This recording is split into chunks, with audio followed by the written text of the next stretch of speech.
وتضبط في سيدة الشيخي وحجامين وعه يوسف إبراهيم ولقونا عن يوسف بدان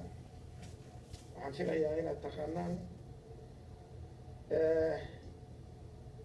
ku-xigeenka isagu hadda waa naga maqan yahay marka waxaan isleeyahay marka guddigu fariisto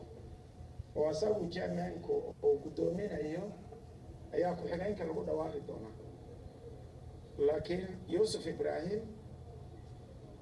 labo Sheikh Umal oo Sheikh Maxamed Cabdi Umal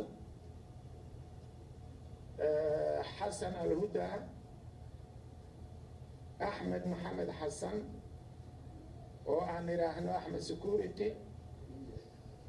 عبد الله محمد كوثر عبد الله الكعسة أبو بكر جمعالي وأنا إيه دكتور عبد السلام عبدو تضمد عني وياه قد لما قعاوي سيدا حاجي وشاقي حاجي ياسين قد قاسي وقدكم الجالة وقارسين دونا dib u geejinta guddigii rasmiga ahaa inta ka horeysa la shaqayn doona MD-ga aniga intaasaan rabaa inaan kusoo gaabiyo xildhibaan Yuusuf Xasan Cabdi ayaa sheegay inuu aad u soo dhaweynayo guddigan ku-meelgaarka ah ee loo magacaabay inay kala shaqeeyaan horumarka xaafadda marka ugu horeysa waxaan